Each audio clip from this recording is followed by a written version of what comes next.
Hi guys, देख सकते हैं दोस्तों हम आ चुके हैं कहाँ पे। देखिए अपनी चौरा में आ चुके हैं।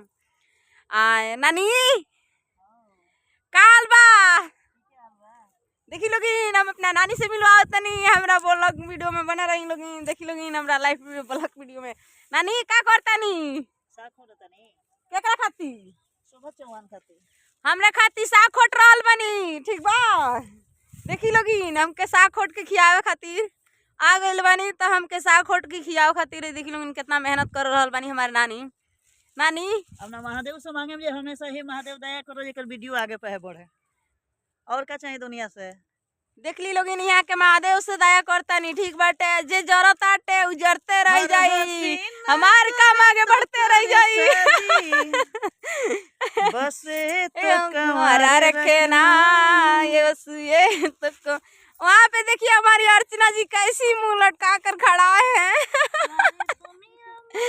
का हो करे जा काहे मुंह लटकोले बाड़ू नहीं हंसताड़ी सरवा कोनो से फसल बाड़ी। देखी लोगिन ए नानी हो पानी टंकी हउए ह का है तो पानी टंकी देखी लोगिन है तो पानी टंकी बा है तो सामने है एकदम हमरा अंगुरी के सामने देखी लोगिन पानी टंकी। ठीक बा ओ पानी टंकी पर कितना वीडियो बना रहा है नानी डेरा बना रहा है मगर का करो लोगिन आवाज ना आई रे। सबसे फर्स्ट ऊपर चढ़ के वीडियो बनौला निशन मगर का कहे लोगिन का आवाज ना आई रहे ना। तो आप सबके बीच आज तो बाबा नानी कोनो कोनो गाना पर डाल दिल बानी इंगा दूसरे दूसरे गाना पको के गाना भी ना मन पर तो गाना भी दूसरे दूसरे गाना पर लगा दिल बानी।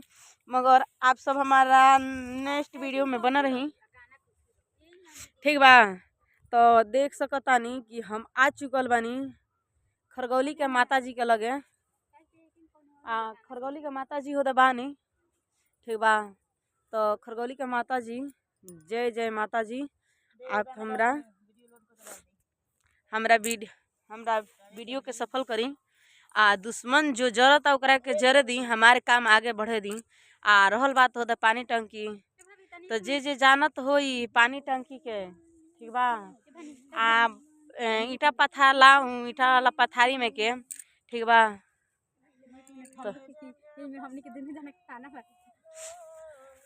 ठीक बा तो जरूर लाइक कमेंट करी केकरा अफसोस बा केकरा दुख बा केकरा नइखे दुख।